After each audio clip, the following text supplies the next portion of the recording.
तस्वीरों में सैटेलाइट के ऊपर भारत के बादल नहीं दिख रहे हैं। आंकड़ों की बात करें तो 126 साल में यह दूसरी बार ऐसा मौका आता दिख रहा है जिस समय बारिश जून के मौसम में इतनी कम है। बारिश के कम होने से भारत में कितनी चिंताएं हैं, और चिंता के साथ साथ पेयजल की समस्या हो या फसलों का उत्पादन हो, क्योंकि जिस समय खरीफ की फसलों की बुवाई चल रही हो तो पानी का बहुत महत्व रह जाता है। मानसून में देरी और देरी के कारण बुवाई के अंदर देरी अल्टीमेटली उत्पादकता पर प्रभाव डालेगी, और उत्पादकता का प्रभाव भारत जैसे कृषि आधारित देश में बहुत ज्यादा लोगों को प्रभावित करेगी। इसके साथ साथ ही देश में कुछ और बहस भी छिड़ी है।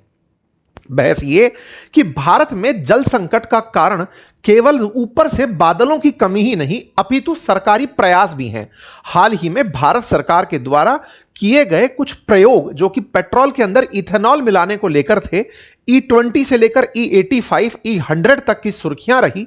उस इथेनॉल को बनाने में भी दसों हजार लीटर प्रति 1 लीटर इथेनॉल बनाने की सुर्खियों ने लोगों को और निराशा में डाल दिया। आज हम इस बात का भी पूरा साइंटिफिक विश्लेषण करेंगे कि यह फैक्चुअली करेक्ट जानकारी है या फिर मिसलीडिंग है। नंबर तीसरा, भारत में डेटा सेंटर्स AI के सेंटर्स के रूप में आने की कवायद कर रहे हैं। विदेशी निवेश के अंदर डेटा सेंटर्स की संख्या का बढ़ना भारत के लिए जहां एक और सकारात्मक कदम माना जा रहा है, वहीं बहुत से लोगों की इस बात पर चिंता है कि इन डेटा सेंटर्स के आने से देश में बहुत ज्यादा जल संकट उत्पन्न हो जाएगा।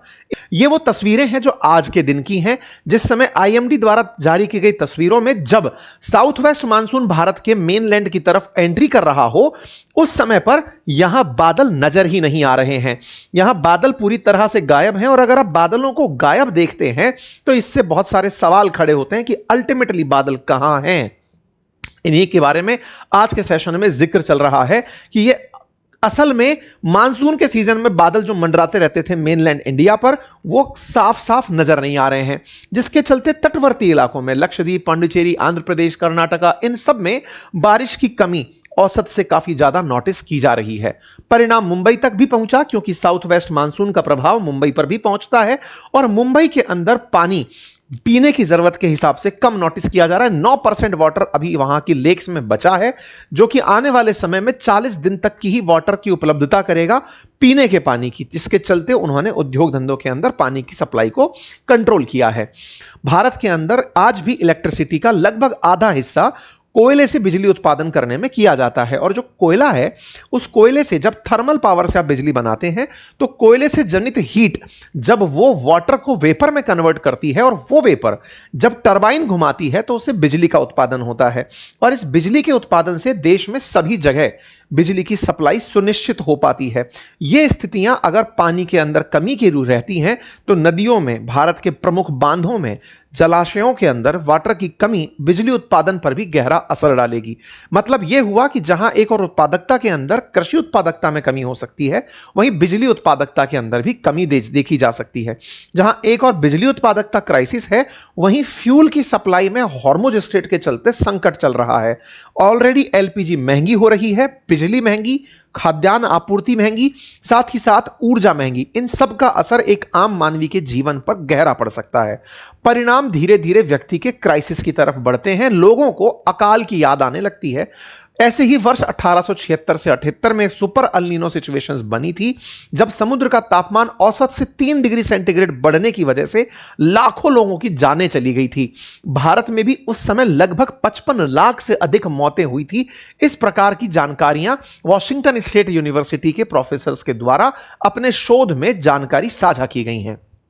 मतलब यह है कि पानी की कमी है, पानी की कमी चिंता का विषय बन सकती है। लेकिन इस वाटर क्राइसिस के अलावा भी एक चर्चा और है कि प्राकृतिक रूप से जल नहीं आ रहा, समझ में आया, लेकिन हमारी जो उपलब्ध जल है उसमें से बहुत सा जल हमारी धरती के अंदर भी है। धरती से हम लोग उपलब्ध जो जल पीते हैं उसको हम ड्रेन करके निकालते भी हैं, मतलब बोरवेल्स के माध्यम से, कुओं के माध्यम से, नहरों के माध्यम से पानी लेते हैं।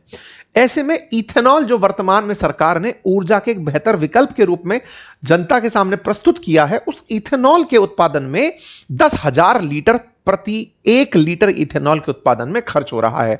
सोशल मीडिया पर आए दिनों इस तरह की रील बड़ी वायरल हो रही हैं कि यदि भारत में पानी का क्राइसिस है तो हम इथेनॉल पर अपनी निर्भरता क्यों बढ़ा रहे हैं। इथेनॉल को बनाने में जो रॉ मटेरियल यूज हो रहा है उससे कितना ज्यादा पानी खर्च हो रहा है।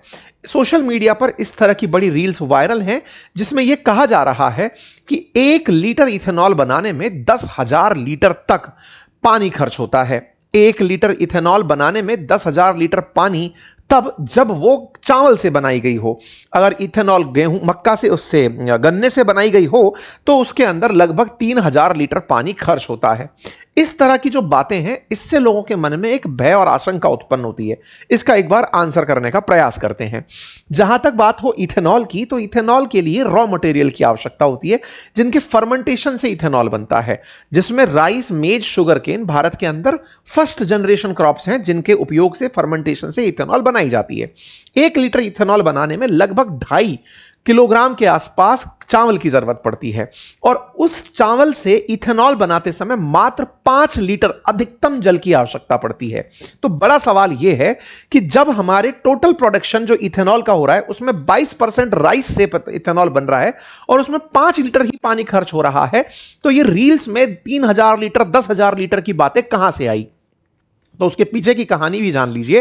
कहानी यह है कि राइस उत्पादन में, अब ध्यान से समझिए, राइस से इथेनॉल बनाने में 5 लीटर पानी, लेकिन राइस उत्पादन में जो पानी खर्च हो रहा है कौन सा?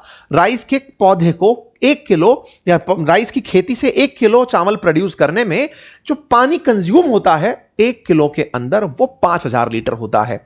लगभग 2.5 किलोग्राम चावल से 1 लीटर इथेनॉल बनती है, इसलिए रफली कहा जाता है कि 10,000 लीटर पानी कंज्यूम हुआ इथेनॉल बनाने में। अब आप कहेंगे यह तो बहुत ही गलत केमिस्ट्री सेट कर दी, यह कोई कैलकुलेशन ही नहीं है कि साहब चावल बनाने में इतना पानी लगा इसलिए इथेनॉल में इस पानी को कंसीडर किया जाए। बिल्कुल, यह गलत तरीके से समझाई गई कैलकुलेशन है। आप में से कुछ लोग कह सकते हैं कि नहीं साहब पानी तो खर्च हो ही रहा है, फिर तो आप और हम भी, अगर कोई हमसे पूछे कि बताइए आप कितना पानी कंज्यूम करते हैं, तो एक स्वस्थ मनुष्य 5 लीटर पानी कंज्यूम करता है दिन भर में। लेकिन आप कहें नहीं नहीं आप तो 10,000 लीटर पर डे कंज्यूम करते हैं। बोले वो कैसे? बोले आपके जो कपड़े बने थे उसमें जो डाई का इस्तेमाल हुआ था उसमें इतना पानी लगा, आपने जो बत्ती जलाई थी जिससे एसी चला था, आपने जो लाइट जलाई थी उस लाइट के प्रोडक्शन में थर्मल पावर पे इतना पानी खर्च हुआ था, आपने जो घर की साफ सफाई की उसमें इतना पानी खर्च हुआ, घर बनाने में इतना पानी खर्च हुआ। ये वैसी कैलकुलेशन हो जाएगी। इसका मतलब चावल से इथेनॉल बनाने में जो पानी खर्च हो रहा है वर्सेस चावल पैदा होने में जो पानी खर्च हो रहा है ये दोनों अलग हैं। सवाल यह है कि क्या भारत चावल ताजा ताजा पैदा करना शुरू किया है या भारत में चावल की खेती होती आई है? तो आंसर है चावल की खेती होती आई है। इसका मतलब सरप्लस स्टॉक जो हमारे पास चावल का था उससे इथेनॉल बनाया जा रहा है। ऐसे ही शुगर केन के ऊपर भी लागू होता है, क्योंकि हमारे देश में शुगर केन के उत्पादन से जो चीनी बनाई जा रही थी, बहुत सी हमारे यहां पर गन्ना से बनने वाली जो गन्ना चला के रिफाइन करने वाली जो रिफाइनरीज हैं, शुगर रिफाइनरीज, वो पेमेंट नहीं कर पा रही थी किसानों के। लेकिन आज की स्थितियों में अगर हम बात करें तो उस बनी हुई शुगर से इथेनॉल बनाया जा रहा है। अब सवाल यह है कि गन्ने के 1 किलो गन्ने का रस निकालने के लिए जो पानी इस्तेमाल हुआ वो 2,500 लीटर है, तो वो खेती में इस्तेमाल हुआ है और भारत में ये इथेनॉल आने से पहले से होता आ रहा था। अब सवाल यह है कि इथेनॉल के आने से क्या यह उत्पादकता इन्हीं फसलों की ज्यादा नहीं होने लगेगी, लोग इनकी तरफ नहीं बढ़ेंगे? यह निश्चित ही भविष्य में भारत के लिए एक संकट और सोचने की बात हो सकती है। लेकिन वर्तमान में जो बात है, संभवतः अब आपके मन में उस चीज की चिंता थोड़ी सी कम हुई हो कि साहब इथेनॉल पता नहीं कितना पानी पी रहा है। नहीं, इथेनॉल बनने में, चावल से बनने में या मक्का से बनने में बहुत कम पानी कंज्यूम हो रहा है। ठीक है साहब, तो ये जो फैक्ट आप देख रहे हैं, इस फैक्ट को थोड़ा सा क्रॉस चेक कर लीजिए कि ये उत्पादन में फसलों के खर्च हुआ पानी है, ना कि इथेनॉल के उत्पादन में। ये पब्लिसिटी गलत हो रही है। अच्छा, आगे बढ़ते हैं साहब। तो भारत के अंदर जल संकट है, क्या यह सत्य है? बिल्कुल है। मानसून की कमी है, यह सत्य है? बिल्कुल है। एक और फैक्ट है, और वो क्या? ये तो सच है कि भारत में फ्रेश वाटर 3% ये पीने लायक, अर्थ पर ही 3% है पीने लायक जो पानी है। लेकिन भारत के साथ में चिंता का विषय, भारत में अब तेजी से बढ़ता एआई का इस्तेमाल और बनते डेटा सेंटर्स हैं। इसमें सत्यता है कि जो डेटा सेंटर्स बनते हैं इनके कूलिंग में बहुत पानी की जरूरत पड़ती है। असल में डेटा सेंटर्स समझिए कि बहुत बड़े बड़े सुपर कंप्यूटर्स हैं जिनमें जीपीयू लगे हुए हैं सीपीयू की जगह, तो वो जो प्रोसेसिंग होती है उसकी कूलिंग में पानी की जरूरत पड़ती है। इसी चलते चाइना जैसे देश आजकल डेटा सेंटर्स को अंडर सी बनाने का काम कर रहे हैं, समुद्र के भीतर ले जाकर के, कि ताकि कूलिंग प्रॉपर तरीके से चलती रहे। इसका मतलब भारत में अगर डेटा सेंटर्स तेजी से आ रहे हैं तो डेटा सेंटर्स के लिए पानी की आवश्यकता होगी, और वो जो पानी की आवश्यकता है, जैसे एक मैं फिगर आपके सामने रखूं कि एक अगर मध्यम आकार का डेटा सेंटर प्रतिदिन 11 लाख लीटर पानी उपयोग कर सकता है, वहीं हाइपर स्केल पर AI data centre 20 lakh litre से लेकर 2 करोड़ लीटर तक का पानी ले यूज कर सकता है, जो कि कम से कम 50,000 लोगों की आवश्यकता के बराबर होगा। तो भारत के लिए डेटा सेंटर निश्चित ही एक चुनौती और सोचने का विषय है। केवल इतना ही नहीं, इसमें जो यूज होने वाली बिजली है, वो बिजली का उत्पादन भी पानी से अगर किया जा रहा है तो भी अपने आप में एक वो है। हालांकि डेटा सेंटर्स के कूलिंग के लिए और तरीके इजाद किए जा रहे हैं और इसमें अच्छे स्टैंडर्ड्स फॉलो किए जा रहे हैं, लेकिन हां, डेटा सेंटर्स के अंदर अगर प्रॉम्प्ट्स की बात की जाए तो 6.1 billion gallon of water use होता है हमारी प्रॉम्प्ट्स के चलते, क्योंकि 6,80,000 किलोवाट पावर कंज्यूम कर जाता है हमारी प्रॉम्प्ट्स की वजह से पानी। ठीक है, तो यह अपने आप में एक बड़ा क्राइसिस हो सकता है। तो उम्मीद है वाटर क्राइसिस, इथेनॉल की वजह से हुए चैलेंजेस और सुपर कंप्यूटर्स की वजह से बढ़ती जो जल की आवश्यकता है, यह एआई की लगी हुई लागत के रूप में देखी जा रही है। यही कारण है कि दुनिया भर में जितने भी ये डेटा सेंटर्स बन रहे हैं, इनका विरोध हो रहा है। बहुत सी जगह डिमांड की जा रही है कि डेटा सेंटर्स को आर्कटिक अंटार्कटिक वहां बना दीजिए, ताकि वहां पर बर्फ के बीच में ये चलते रहेंगे।